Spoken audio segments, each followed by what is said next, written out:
Heads up! This podcast contains infrequent informal language. Please proceed with due caution. This is Prompt Songs Podcast.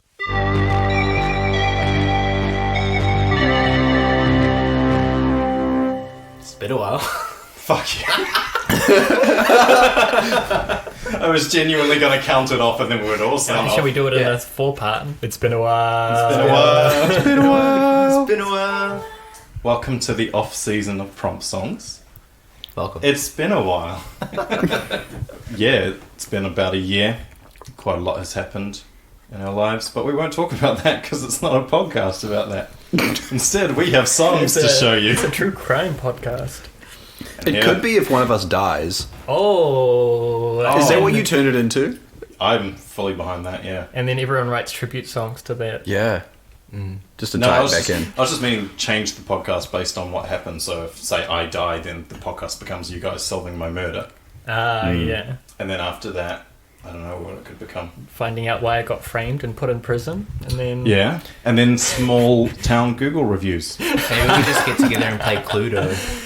Alright, everyone. Ryan died, so we're playing Cluedo. Now we're here to talk about the politics of Micronesia in the 1970s. My name is Ryan Eddie Hale. I'm joined, as always, by Adam Veteran Fingers Ruddell. Veteran Fingers. He earned himself a new nickname this year. They've been all over. No. We're doing... Seen some shit. Yeah, that's exactly it. It's a double on top. Sounds disgusting. No, because we were rehearsing for a musical in our hometown, and some sort of comment was made about, oh, Adam can handle that. His fingers have seen this kind of stuff before. And he's like, yeah, Veteran Fingers. I was like, oh, you just gave yourself a nickname. So, Adam Riddell, Sam Two Solos Swindells. You took 2 solos one time. One time in a one song. 10 years And ago. now Something, we'll let it down. I also took 2 solos in that song, but that didn't. And you may remember from the very first series, our good friend Richard, as yet to be nicknamed Surrey. Yeah, where's mine? Where's mine, you motherfuckers? We used to call you Surrey, but That's just my... That's still my name. It's not a nickname. That's I just feel my like- name. Also, someone called me by my surname in high school, and I just found it really condescending more than anything, because it's like, oh, you're that kind of prick. Okay. Maybe we should call you Ryan Cyclone Hale. Because we just had Cyclone Hale recently. That'll be a very dated Cyclone reference Hale. by the time it comes out. Yeah, probably. No. Ex-tropical cyclone. That's what I keep saying on the news. I was like, just keep thinking of Ryan. Ryan, what's your nickname? Ex-Tropical Cyclone Hale. It's longer than my name. Yeah. Do you remember in 2023? Okay, so the season is not going to be long. It's only going to be 2 episodes, but everything else is still the same. So we've given each other prompts, and we have some songs to listen to and to share with you. Who would like to go first? I'll go first. You would like to go first, Adam. What's your first prompt? So my first prompt is a cleaning song. Sam gave me this prompt, and it had to be enthusiastic. And The lyrics. yeah, the lyrics had to be enthusiastic and hype. So a song to listen to while cleaning Mm. the corpse of the body that will become the podcast. Of your body. And Any excuses? no, what's it called? Oh, it's called Clean Sweep. Oh, very good. Very good. Doesn't really come up in the song at all, but I was like, that's a good play on words.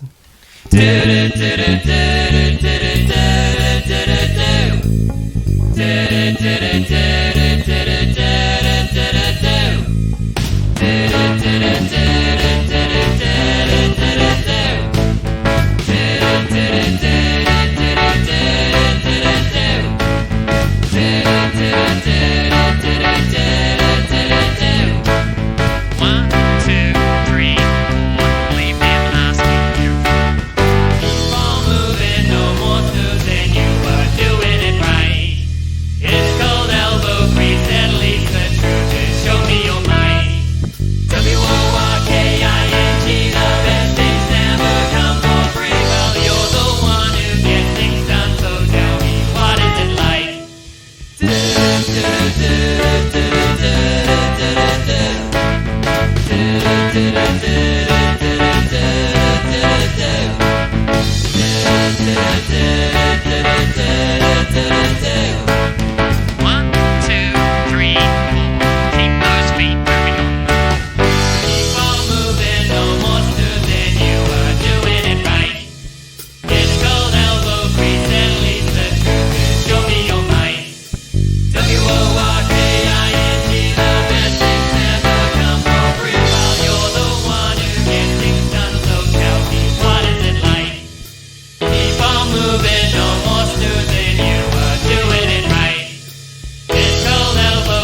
Very, very I nice. love it. Yeah. That would certainly make cleaning a lot more tolerable. Honestly, for me. I was imagining cleaning the kitchen, being like, "Oh my god, you are doing it right," and I'm like, "I am fucking doing it right. I'm being a good boy." What should I use for this? Elbow grease. Yeah, I played the drums on that, surprise. Yeah. Thanks, Ryan. And the moment Adam showed me that, I was like, oh yeah, this is going to be a fun one. Yeah, it's cool. I really love the vocal harmonies. Just Oh, the whole thanks. vocal arrangement's really good. Yeah. Really good bass playing as well. Yeah, I kind of wrote it on the bass. Surprised. It's like you're a bassist. This is what I kind of just played around on the bass for a bit to come up with a couple of like fun little licks, and then built it from there really. And did you play the keys? Yeah, but I'm not that good of a key player, so I did right hand and left hand separate. Oh, I do that too. yeah. You know, so it's not all messy and stuff. I don't have the two brainness to do it yet, but I feel like this could be used in an ad as well for Oh, a yeah. cleaning That product. was- Yeah. I was gonna ask, what was your inspiration? Where did you get it all from? you know that song "There Is No Depression in New Zealand" by Oh, that's right. By Blam Blam Blam. Blam Blam Blam. Yeah, it's kind of got that. Very opposite meaning. Yeah, I mean, but it's got that kind of excitement to it. So that was, I think, my main inspiration. Kind of like not a punk song, but like a Yeah, you know, kind of up-tempo. early new wave. Yeah. Rock. I also kind of got it. Maybe it was just the vocals that gave me and maybe the shuffly groove, almost like a bit of a Beatlesy, Kinks, McCartney-esque. or Yeah. Beach Boys, maybe even a little bit. Maybe that's a Kiwi thing, because Blam Blam Blam, as you said, There Is No Depression in New Zealand. It's a very sarcastic song, but it's in a major Right. key, and it sounds very Yeah. happy.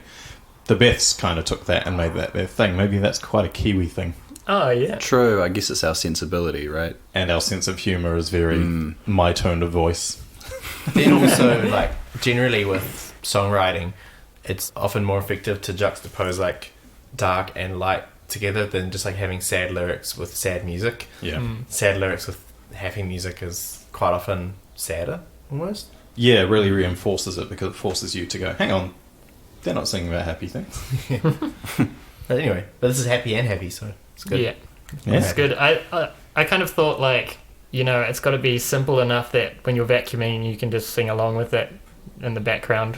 Have you mixed it in such a way that if you put it on repeat, it'll have the same gap at the end? Oh no, I didn't think of that. carries on. ahead. Yeah, it's quite funny what music you listen to when you're doing things such as chores.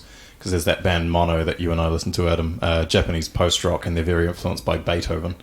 And it's very epic instrumental music with 2 guitars, bass, and drums.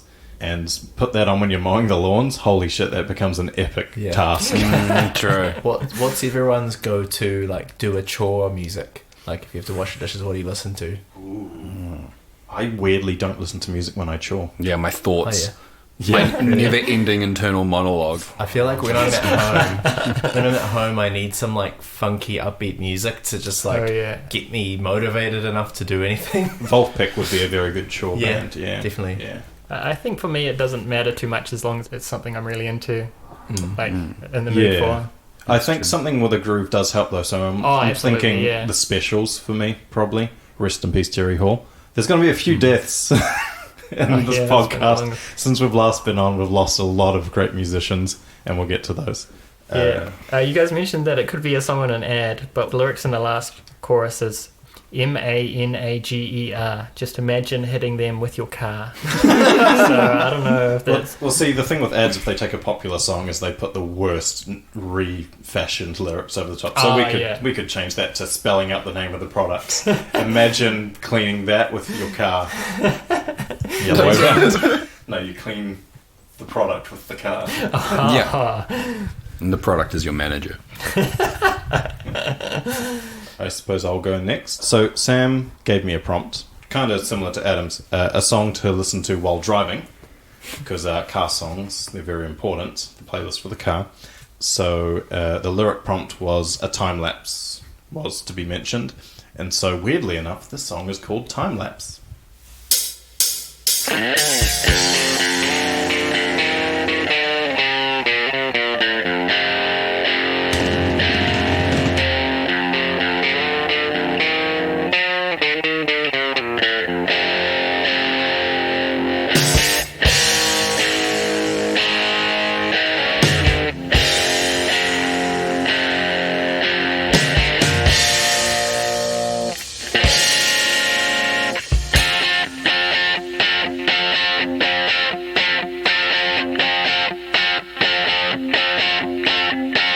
You turn and say you got a massive headache, but I can't hear, I'm suffering a Thursday. You say I'm cold, I'm distant and I'm selfish. I made you lunch, whereas you just made me anxious. Drive these same old roads. Time lapse surely shows we're heading nowhere after all this time. Time lapse shows we're wasted, we're wasting away. I turned to you to ask you where you had gone, but you weren't there, you'd gone to ninja lessons. Or maybe you were there, just blending with the walls. Still I got no reply, so I rolled off like a beach ball. Drive these same old roads. Time lapse surely shows we're heading nowhere after all this time. Time lapse shows you're wasted, you're wasting away.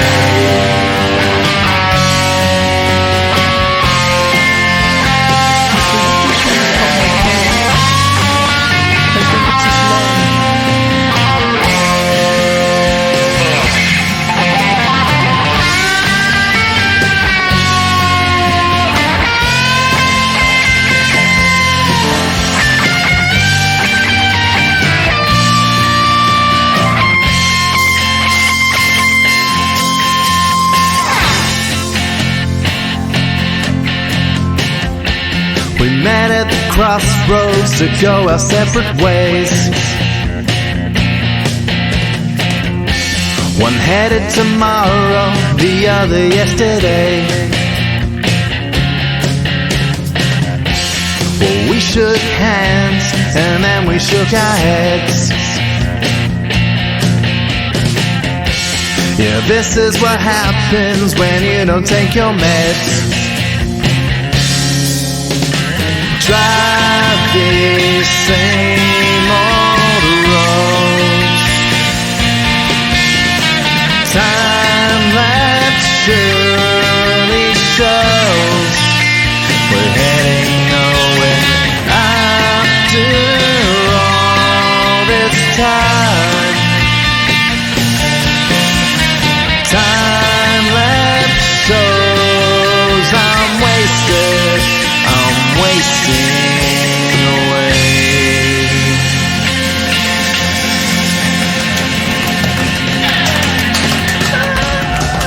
If I had a bra, I'd take it off and throw it out. And then readjust it and put it back on properly. Yeah. I used the term wasted in a driving song in the literal sense, do not drink and drive. Okay. Noted. And there's a little Ween reference in there for Ween fans, but I won't say what it is. Cool. Well done.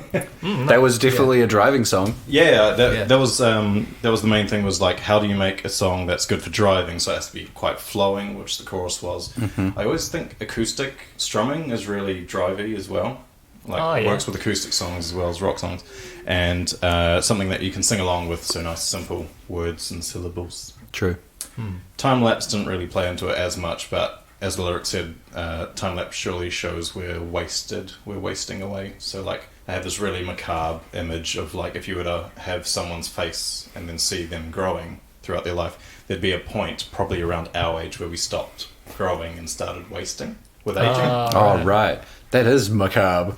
That's what happens when you don't take your meds, Richard. Also, another great line. Yeah, there was like both ends of like songwriting lyric spectrum in this, with some lyrics I'm very genuinely happy with, and some lyrics that are just, she's a ninja and I rolled her like a beach ball. Yeah. I really like that first verse. I've got a headache. I'm suffering from a Thursday. Yeah. Like, That's good. it made me think of like, oh, this person's driving to work, and then you went into the chorus like, oh, drive these same old roads. It's like, oh yeah, the commute. Yeah, there was another one that first. I made you lunch, whereas you just made me anxious. Yeah, I like I think that. that's I the was like, best ooh, line I'm ever that's going to good. write. That's good. That makes sense. I like It's that. very me. Great guitar tone as well. Thank you. Especially I the solo bought a new roles. guitar. Yeah. Oh, I bought an Epiphone Coronet. I'm not sponsored. We are not sponsored. Because I've been listening to a Japanese musician called Tomio Okuda plays a coronet, and I was looking for a contrasting guitar from the Fender. So the Fender's very versatile, but I wanted something with a bit more grit without getting out of pocket, you see, with a Les Paul or something. So I went for something interesting, and the coronet's quite unknown, quite a classic guitar. Very affordable. P90 pickup, turn it up or down. I'm not very confident with my solos, but I learnt the whole Bene, so I did that a lot. Oh, sounds good. Yeah, that's I great. like the solo. Good Two solo. strings bend the first one, hit the second one. Hell Done. yeah, I love that shit. Yeah, I really like the groove of the guitar in that first verse as well. It's kind of like, even though it was just the only instrument, had a real... Yeah, what's it called, Sam, when you do a 5 and then you add your pinky and do the second? It's kind of like the rock and roll, like, dun, that's the thing. Yeah. Yeah, A lot of that. I don't know what the actual term for that riff is, but I call it the Friendships one because I do it in Friendships. But Oh, I've yeah. been very influenced. There's a song by a band called Bombay Bicycle Club, Cancel On Me, and they use it, and that's where I learned it, and I'm writing it into everything because it's a very fun chord to play other than just a 5. Is that a method you use to write songs quite often? Which is like learn a song, and then I guess what I'm trying to say is that often I'll do that, and I'll learn a song that I really like, and then through the process of trying to learn the tab or the music for it, I will screw up inevitably and figure something out and be like, that's interesting, and then going off on a tangent. Is that something that happened with that? Not with this song. Right. Adam and I wrote a song for Mosaic 93 recently. And what was it called, the technique we used for that one? Oh, it was a contrafact. So basically we took a pre-existing song and then inverted it, changed certain chords, but we based it upon an already existing composition and then just made it unrecognizable without us saying it. But with this one, it was just I had that riff for the verse, and I was like, oh, this one's got a tempo to it. That would be quite a good driving one.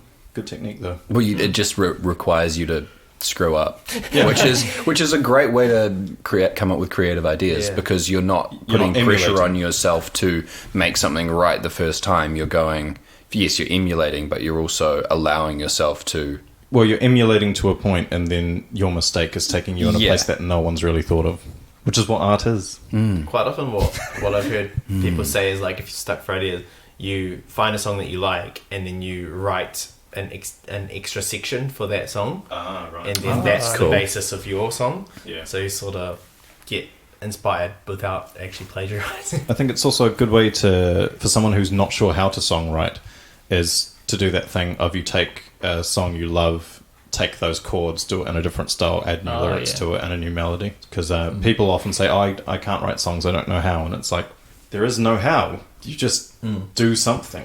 And I've definitely done the thing where I go, I really like this song, I'll just sing their lyrics over my song and then come up with a new melody using their lyrics and then change the lyrics. So that way you've got good phrasing from the song that you like. Right. And David Gilmour actually does something similar to that. He'll have the chords all sorted out, but it's the lyrics he's less confident with, so he'll just vocalize over it. And then his wife, Polly, who's an author, will take the same vowel sounds and stuff and be like, oh, that's an E, so that could be believe there. And then David will also say, I'm thinking about, Richard Wright, so make the song about Richard Wright, and that's how. Whereas with these Writes prompt now. songs, I think because I find the lyrics harder to do, I actually do them first. Because Which is so weird for me. I know it's a thing that happens, but I feel like that would be more difficult. I feel like I'm quite confident in writing music to fit lyrics, but harder to write lyrics. to fit. and then make lyrics. Retroactively. Yeah. Is that just specifically with these prompt songs? With prompt songs. Right. How do you approach songwriting from a normal song. I human don't standpoint? really have outside of prompt songs, I haven't really been writing songs. So. But I definitely do find that if I get stuck at any point, it's normally when it comes to writing lyrics, because it's like, yeah, I don't know. Especially when you've got that one last line of the verse Oh, to like yeah. come up with. And Yeah. sometimes I'll just try and... Well, a lot of the songs that I wrote earlier for the band were sort of just like spontaneous things. Like I just sort of started, oh, that's cool, whatever. And I don't think I ever really like... Oh, was it like music first or lyrics? Sometimes simultaneously. I just kind of start playing something and then I'll start Sing like along. jamming Yeah. something. But this is the first time I've really targeted, I have to write this song about this thing. Deadline. Right. I guess that is kind of like the whole ethos of this whole project, right? Is you're given very strict rules to try and follow, and you've got a deadline.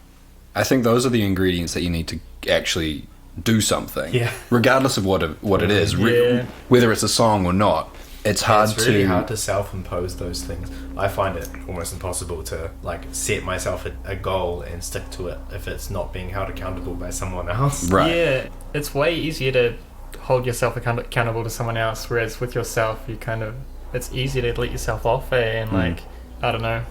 And I guess most creative people, in my experience, are quite aloof as well. Like, I find it really hard to try and do the same thing of like, you give myself a deadline, because I know in the back of my mind that deadline's not really a deadline. I've just said that to myself, so I'll do something, but it's not actually going to work. So I need other people to be like, you have to give me these 2 songs by then, and I'm like, oh shit, okay. I find it really inspiring, like listening to just like professional creators, like, or like maybe like authors and people like that sort of like, that's their profession, and they're like, Yeah, 30 minutes a day, I or do, 2,000 words a day, or Yeah, Stephen like- King's 2,000 a day, I think. oh, so he doesn't have a time frame. He just, I have to write that many words a day. Yeah, and That's- as you know, Stephen King novels are huge, so he puts out 2 or 3 a year at this stage. Does he actually?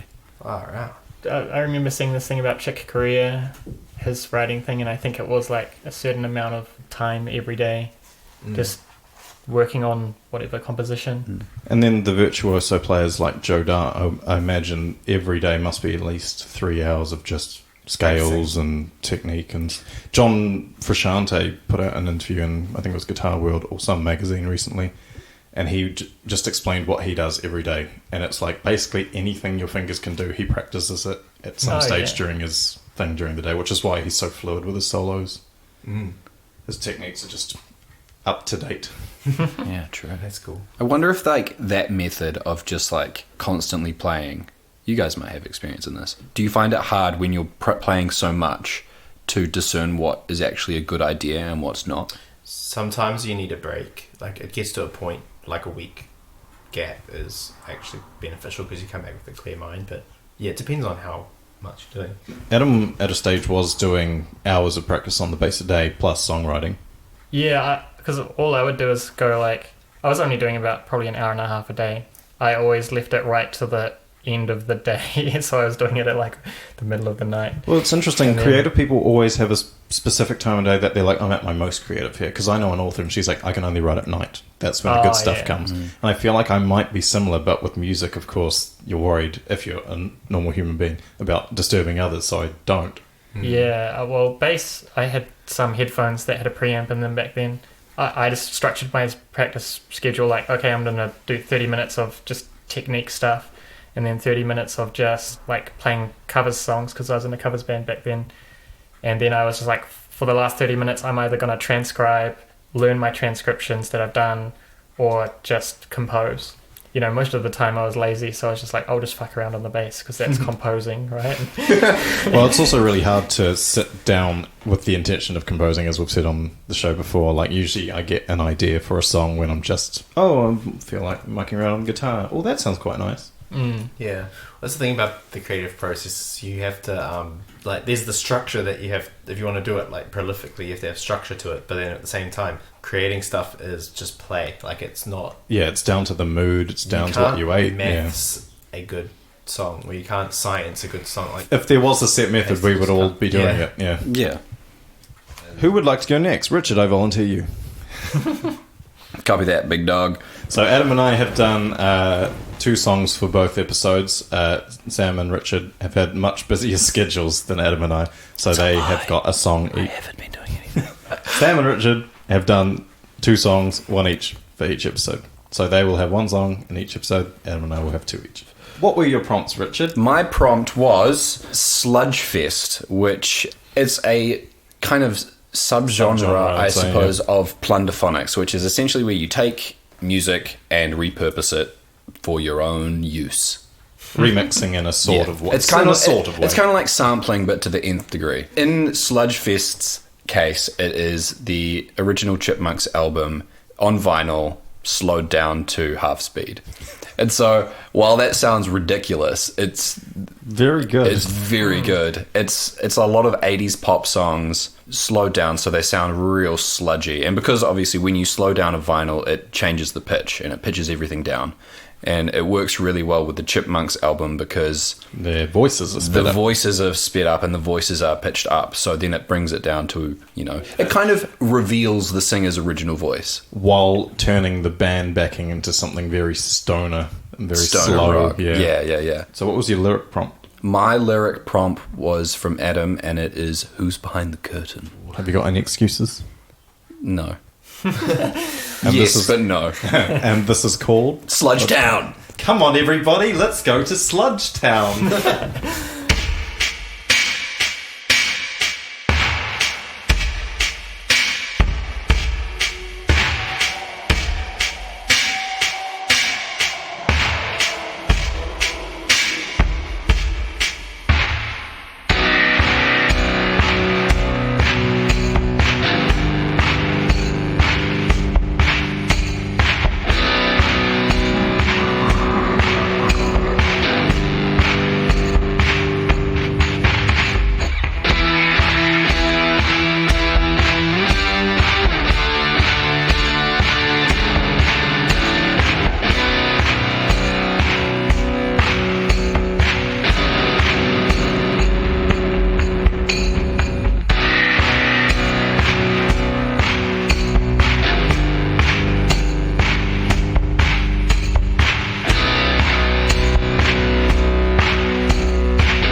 Whoa, yeah. Yeah, it was pretty fucking sick, right? I like how raw that sounded. We were discussing it at the end of the song as well, but Richard and I were talking about how it sounds quite industrial and quite raw, and how I have a similar song like that that'll appear in the next episode, and that kind of gives it the character. The imperfection. Yeah.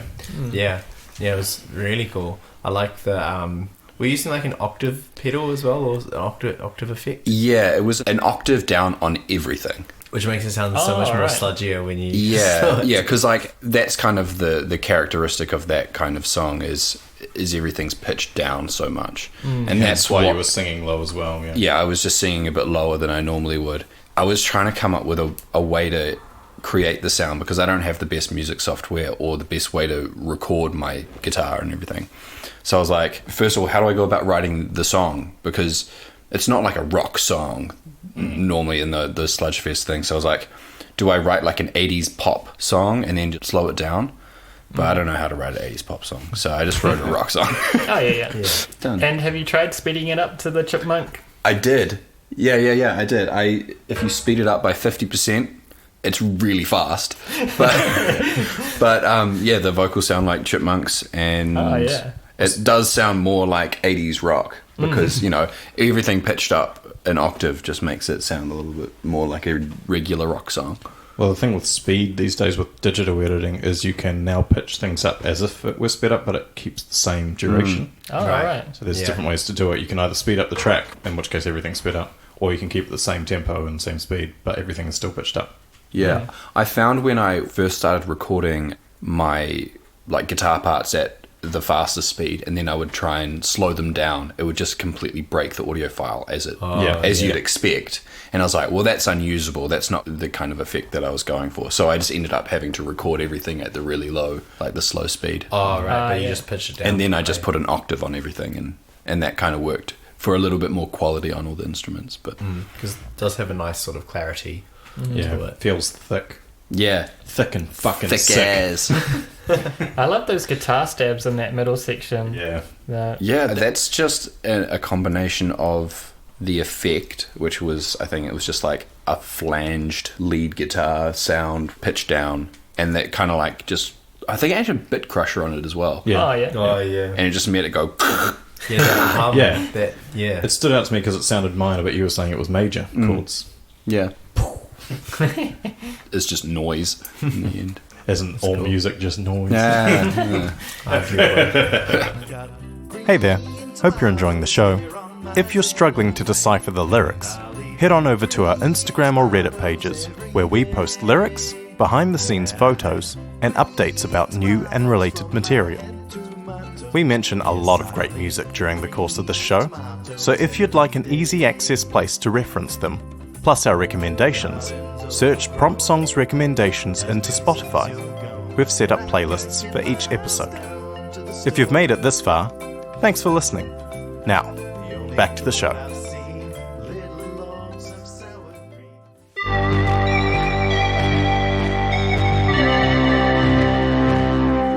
And now we're back. Sam, would you like to start with one of your songs? Sure. Maybe because we've listened to a few rocky ones, we'll do the jazzy one for this episode. You like jazz? You like jazz? Well, it's actually a prompt from Ryan, and it's lounge. So it's not jazz, lounge. Oh, yeah. So like couches and stuff. Take Me Away by Ween. Yeah, just like recorded my couch. It's just like all these noises that I keep making. Yeah. No excuses. What was the lyrics for it? I'm a magician. I'm a magician. This is a prompt from Ryan. That's me. And yeah, so it's kind of like jazzy. I tried to get a little bit of lo-fi because like I looked at lounge music. It isn't actually what I thought it was. It's actually more like neo soul meets jazzy chords, but got a bit of contemporary sounds to it. So it's not just jazz. Yeah, we think of lounge singers, but I'm sure the actual genre is That's quite... what my mind went to, lounge singing, but it's actually not that. So yeah, anyway, see what you guys think. Turns out lounge is this.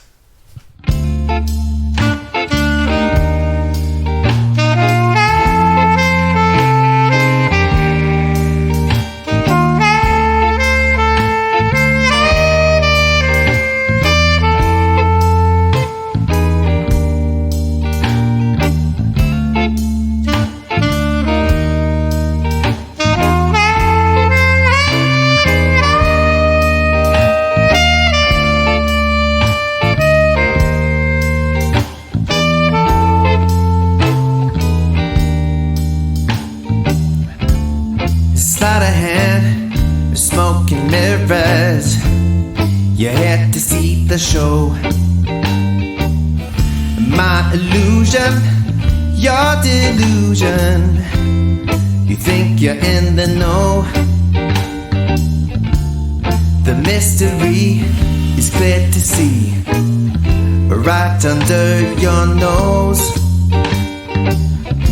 But you want to believe.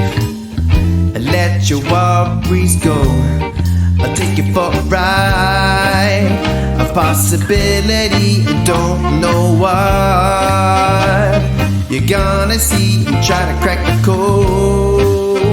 But you don't know, you'll never get it from me. Yeah, yeah, yeah, yeah.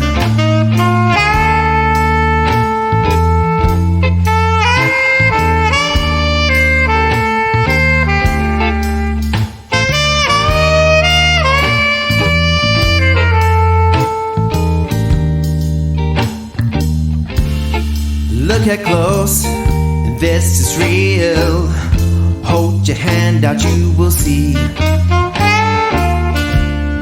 Pop and snap, and just like that, you're not in a dream. Lock me up and bend the key. 2 seconds and I'm free. How'd he do that? You'll never know. The secret dies with me. I'll take you for a ride. A possibility, I don't know what you're gonna see and try to crack the code. But don't you know, you'll never get it from me. Yeah, yeah, yeah, yeah.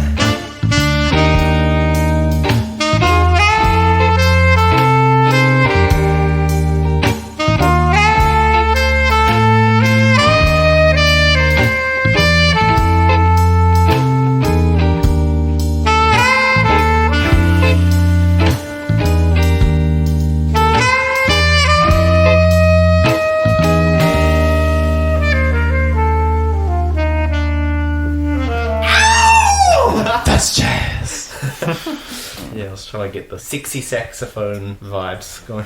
I think you nailed it. Yeah, and we were absolutely. asking you, when was the last Incredible. time you played sax, and you reckoned this show. So it's been Yeah. over a year. I don't play it all that often, although, like you were saying before, like disturbing the neighbours. It's not the quietest of Oh instruments. yeah. I must say, it did take me quite a few takes, though, Oh yeah. to get But it sound out of it. sounded incredible. There was a moment Richard and I both reacted to Yeah, the same lick. we both went, ooh.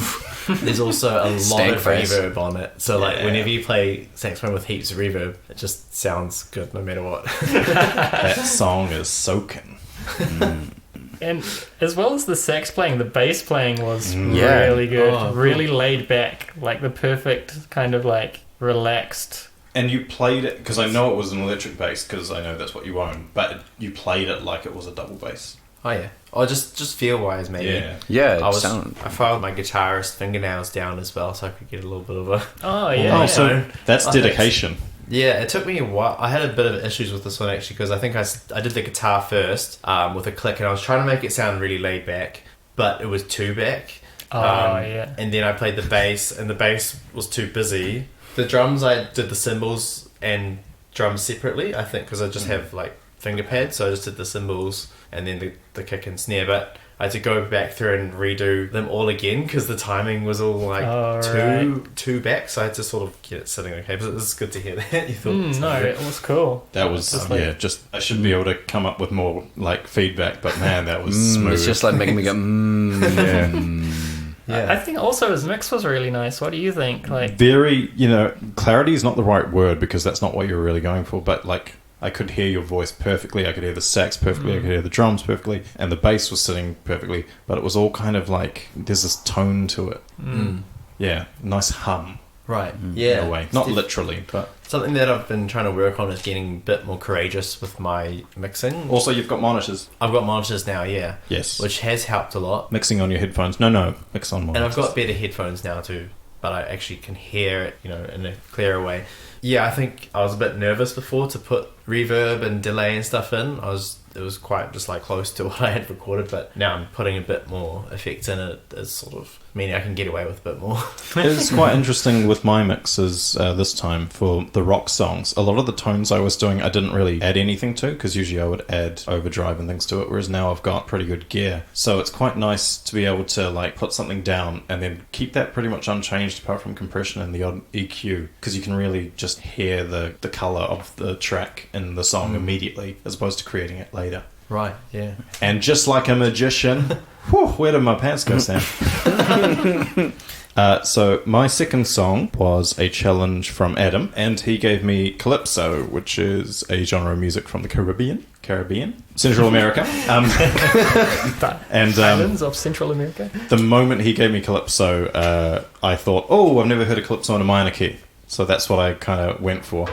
But I researched calypso music, and it turns out that calypso music, much like reggae, it's based on political movements is what created it. So it's actually got this very, like that song before, it's a very happy sounding music with some very dark lyrics. It's not all banana boats, but there are banana boats in some calypso music. But calypso is very fun. And there's a band that Adam and I listen to called Your Song Is Good from Japan who do excellent calypso emulation in the early days, and now they're doing sort of jammy calypso stuff, so they're a big influence on me. But this one has lyrics, and I don't know if you're nodding Tokyo Ska Paradise Orchestra, but the lyric prompt was Paradise is Next Door, which gave me a good deep lyric subject to go for, and I will say I'm very happy with this one.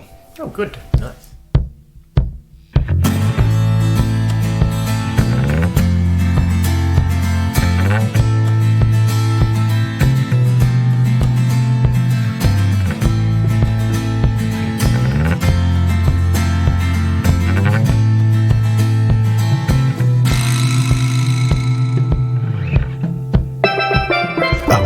Raised by the islands, fed by the sea, sheltered by leaves and wood and community.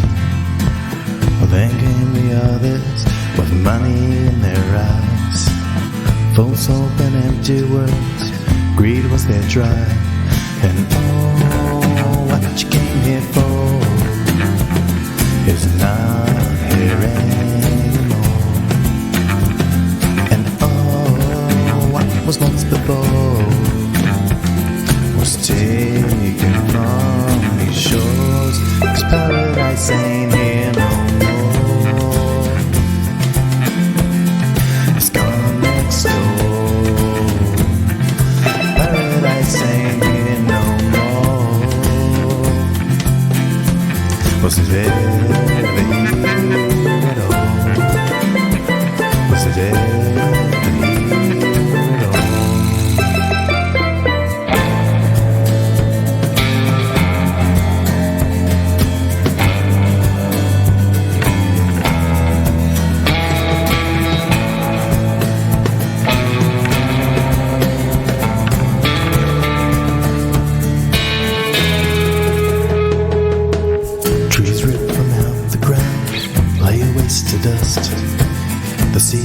Turquoise gleams, faded and bust. The night sky ain't dark no more. Street lights make sure the youth of a fractured tribe been abroad. And oh, there's now a cold that creeps around the shore. And oh, the green and blues are raw. It's now faded and torn, 'cause paradise ain't here no more. It's gone next door. Paradise ain't here no more. Was it ever here at all? Was it ever here at all?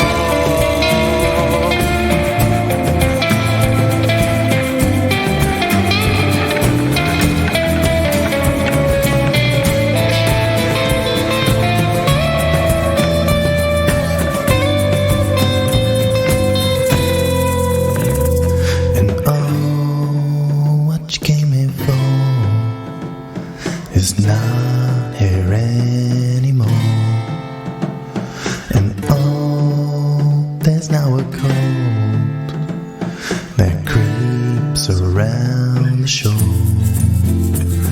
And all what was once before was taken from the shore. And all the green and blues are all is now faded, ripped and torn. It's paradise ain't here no more. It's gone next door. Paradise ain't here no more. Was it ever here at all? Was it ever here at all?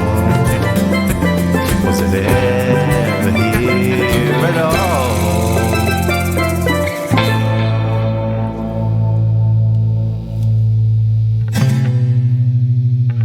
Cool. That was Nice. cool, man. What the hell? Very vibey. I love the steel drum. Really Yeah. like perfects that Caribbean vibe. I don't think I've ever used them, but I've always wanted to use them. Oh, just because yeah. they're such a cool instrument. But it's so funny how, like, the lyrics are, typical, oh, the white man came and ruined everything. Because it's true. But how that sound just it automatically goes, oh, that sounds nice. It just Yeah, brightens yeah. up Yeah. any scenario. Yeah. So, yeah, calypso, very percussive heavy, timbales and stuff. I don't have timbale drums, so I just turn my snare off and play the drum kit. Oh, yeah. And yeah, the kettle drums just played on a keyboard, but I found that major third has that nice harmony sound for them. Mm. Cool. To me, it had kind of almost like a Western. Oh, the guitar playing was very Yeah. cowboyish. I really Yeah, like that. it's Yeah. cool. I thought of that because I had written the chords for like 2 weeks. I let it stew just as chords and vocals, and I thought, it would sound really good as like that sort of man with no name sort of tone. Yeah. Nice and simple playing, even like early surf rock tone because it's tropical island, so yeah, ocean and everything. And one interesting thing I found, I'm not happy with any of my vocals for these because it's been a long time since I sung, but one thing I found interesting was I did a previous take where I sang normal volume and it sounded too strong. Oh, So I did yeah. that one, which is a lot more close to the mic but hushed, and sort of like you're telling the story to only one person so that no one else can hear, suited it better. Yeah. It's almost like it sounded very national. Yeah. It was than kind of national. like the song itself is quite laid back up until the guitar solo, which case everything picks up, but the vocals, if you sing it too aggressive, it kind of detracts from it.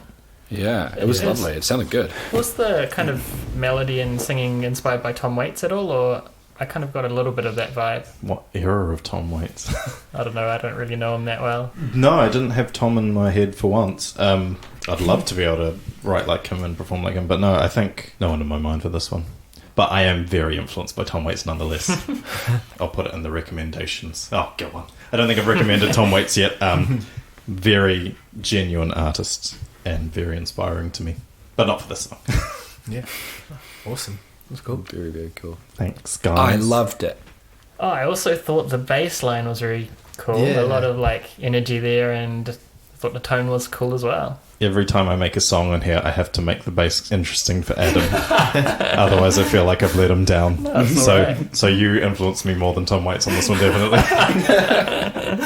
But yeah, I think I said to Sam, or maybe it was you, Adam, I was really worried there was more salsa, because it is very Oh, danceable to it, but so is calypso.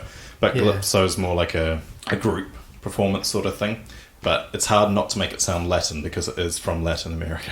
Mm. Yeah, I was wondering if it is actually a calypso groove that you're playing, or is it more calypso like aesthetic? A calypso aesthetic, because I think Yeah. a clave would suit this better than a traditional calypso rhythm. Right.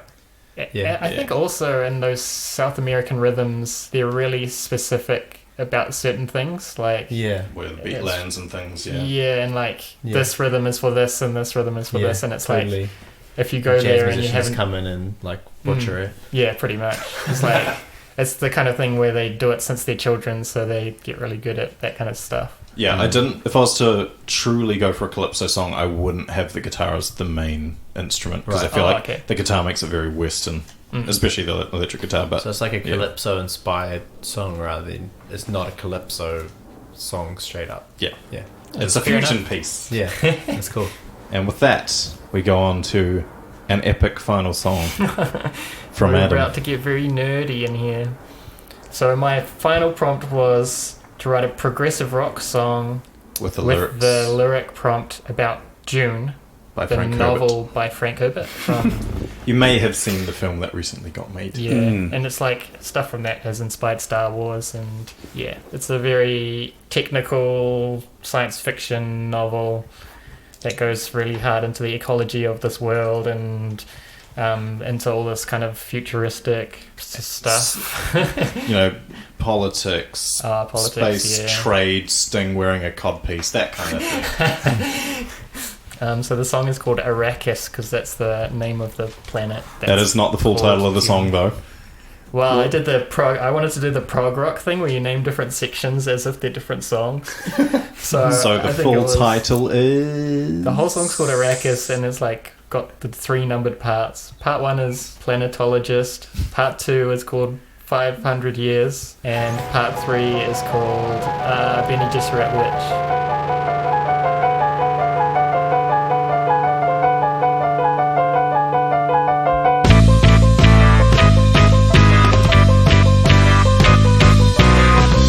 Desert planet Arrakis, inhospitable to life.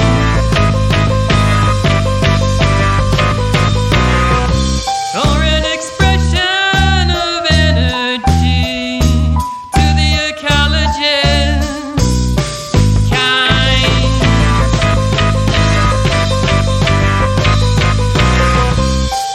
300 to 500 years, collect the water in the basins, save your tears.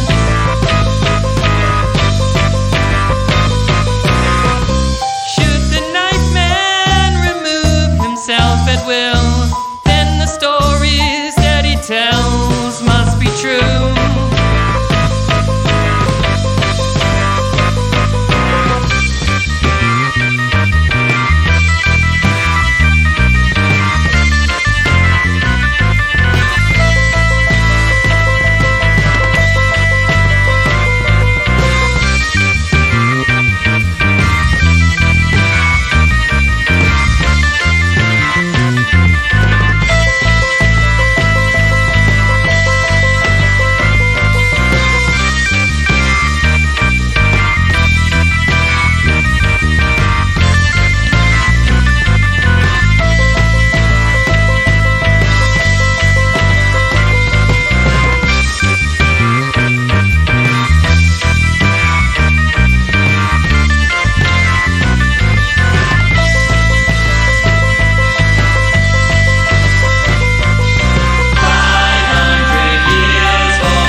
after listening to this song. No. Yeah, you probably noticed, Sam, but the piano playing in that first part was really inspired by Blue Rondo a la Turk. Right. Well, that 7/8. Yeah. Was it 7/8 here? Yeah. First part was kind of 4/4 and going to 7/8 back and forwards, and then the second section was all 7/8. That bass, like, was what you considered a bass solo that you did through that 7/8 section, or is it it's kind of like goes in and out? I didn't really consider it a solo. I just kind of played busy lines, I guess. Oh yeah, I love that section anyway. Oh, cool. Thank you. Some of the best playing I've heard you ever do. Oh, really? And there's a lot to choose from. Fair to say you're more inspired by Yes than any other progress band? Yeah. Progress band. Progressive a political band. progress band. Yeah, and kind of like try to sing like John Anderson, but couldn't quite get as high. He sings in like a chesty tone, but he's also very up to wispy. like a C. Yeah, he's got that. Even when he was young, he's got that old man kind of. Old man telling you a story is perfect for a progressive rock band. And I should also say the keyboard playing is fantastic. Oh yeah. I don't think I could play like that. Well, I did a lot of separating the hands left and right. Rick would be very proud. Oh, good. Yeah, I used my Your iconic organ sound through a bass preamp. I don't know. I just think it's one of the sounds that I found that I like, so I just use it on all the kinds of stuff. It's what John Lord from Deep Purple did. Oh yeah, He'd use a Marshall, just plug his synths into it. Oh right. Cool. That's why bands like Yes and Deep Purple have such a raw actually a lot of sound. Keyboard players use guitar amps. I think John Lord was the first. But yeah, it makes it stand out and compete with the guitars, and can take the place of the guitar if they only have one guitar in the band, like Deep Purple. Yeah. To take the rhythm. Or even like, have you heard Wax Chattels? That's that's just organ. Oh right. And it's like a punk band. It's pretty cool. Yeah, was it just keyboards and just with like a more raw guitar tone? Yeah, there's no guitar on this, I don't think. There's no guitar because I don't really have a good electric guitar that stays in tune. It was an organ and a piano, bass, and drum playing by Ryan. Thank you for playing. I'm the worst part of the song. You're absolutely not. It is very difficult to go from 7 to 4 and then half time, and I haven't practiced drums properly for 10 years. That is my excuse. But no, it was very fun to play. Oh, good. When you showed me, pretty much complete, except for the vocals, when you showed it to me. Yeah. And I saw how long it was, and I heard it, and I thought, oh, I'm not qualified. Oh, you did a good job there. Yeah, sounded good. It was very fun to play along with once I got it. I think it was brave of you to just go for the 7/8, you know. Yeah, because the 7 I'm used to is like Pink Floyd, Money, and that's very simple. Yeah, this is, yes. That's 7/4, eh? 1 2 1 2 1 2 3 1 2 1 2 1 2 3. Yeah. Yeah. Money. Oh, Money. 7/4. And it's half the time of that. Yeah. So the lyrics, do they cover the events of the book, or are you doing your own sort of like in-universe piece? At the end of the book, there's an appendix about this planetologist who goes to Arrakis and decides, like, oh, you know what? I could obviously make this into like a utopia, even though it's like a desert planet.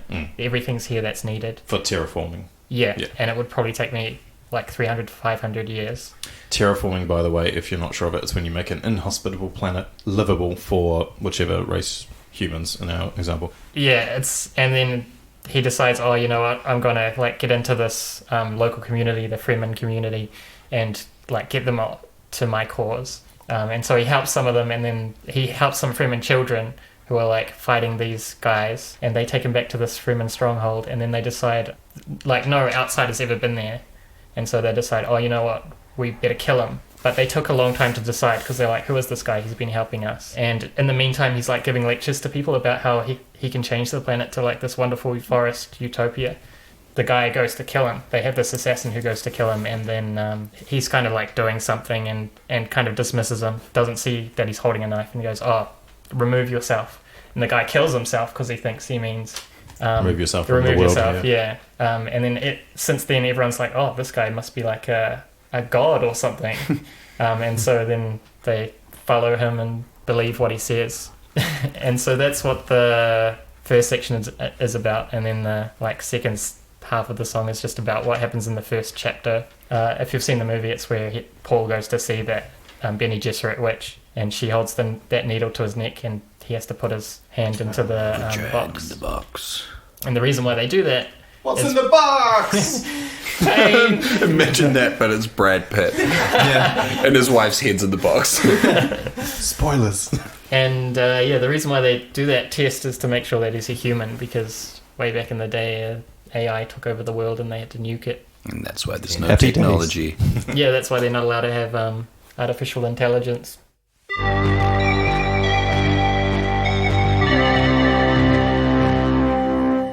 Recommendations. I have remembered the Tom Waits album name. Give Bone Machine a listen to. It's Tom Waits had two very distinct periods. The 70s, where he was like a jazz folk singer, very romantic, but piano based. And then around 1983, he said, I'm going to do what I want to make. And he has the dirtiest, in all the best ways, arrangements. Double basses. Instead of a snare, he'll just hit the wall with a 2x4 for the rhythm. He'll growl, he'll croak, he'll scream into the mic, and very poetic lyrics. And Bone Machine's kind of like a celebration of all the things he does. There's a song on there called A Little Rain, which is one of the most beautiful songs he's ever written, in my opinion. Going Out West, a lot of fun, very growly. Possibly my favourite Tom Waits song of all time, called Dirt in the Ground. And it's basically a song about, why do you care so much about anything? We're all going to be dirt in the ground in the end. It should be a very depressing song, but it's very much just remember, time is limited, spend things on the things that are more important. And in the end, we came from, depending if you're a scientific background, we came from stars and will return to the earth. It's a very beautiful, poetic song. So yeah, Bone Machine, Tom Waits, if you like that, you'll like everything else he does. Yeah. Rock and roll. Check it out. Yes. I've got a song recommendation, not necessarily. I haven't listened to their album yet, but I really want to. And this is harkening back to the start of the episode where we were talking about cleanup songs, cleaning the house songs. This is a song called With You, and it's by Duran Jones and the Indications. And it's kind of like a neo-disco kind of vibe. And it's very funky, and I really like it. Cool. I listen to a lot of Yes for my progressive rock song. Yes! Yes. In my mind, there's like 3 great Yes albums: Fragile, Close to the Edge, and the Yes album. Listen to the keyboard solo on Roundabout. It's gonna blow the classical music out your butt. But I think the one that I discovered, and I've listened to other ones and I just couldn't get into them, but I got into another one over these last couple of months, 90125. And the reason why I hadn't gotten into it before is because the first song is not written by them. It's written by someone who was doing their producing and was like, oh, I can make that riff that you're playing into a song.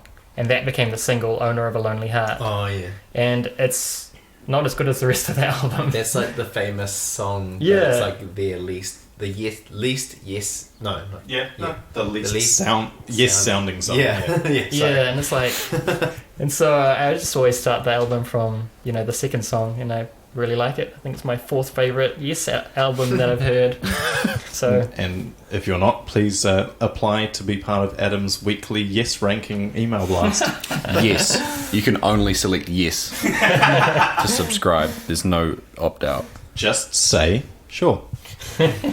I'm gonna go back to the song that I did and go for Sludgefest because if you haven't heard it, if you haven't heard it, it's a really interesting listen. It recontextualizes songs that you've heard before, and I'd be interested to know if someone listened to it without the knowledge of what it was, how they would view it. Oh, yeah. Because I feel like knowing the background to it and what it actually is adds to it as well. Absolutely. I mean, when you Google it, like if you just Google Sludgefest, the YouTube clip comes up and it's just the whole album. It plays all the way through. So it's... and that's got the Chipmunks artwork where they're all like melting. That was awesome. But from the album, I would go...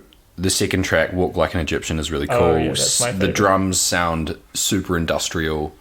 I was trying to get that kind of dirty guitar tone with my song, so that was definitely inspired by that song. And the 5th track, You Keep Me Hanging On, is awesome as well. Alright, so that's it for this episode. Stay tuned. The next one will be out in a few weeks, and if you're listening to this well past the release date, it'll be the next one playing. So, same lineup next week. We'll see you then. Ciao. Juice. It'll be a while. That's it for this episode. Remember, If you want to stay updated with new episodes and what we all get up to with our other music projects, follow us on whichever platform you're listening to this on, or our Instagram account, or our subreddit. Want to contribute ideas? Send some suggestions in a similar vein to what you hear on the show to promptsongspodcast@gmail.com. You may just have your ideas used in a later show. Until next time, kia kaha. Prompt Songs Podcast is an independent show created and produced by Ryan Eddie Hale, Adam Riddell, and Sam Swindells. This episode starred and featured performances by Ryan Eddie Hale, Adam Riddell, Richard Surrey, and Sam Swindells. All relevant rights belong to these individuals. This episode was edited by Ryan Eddie Hale.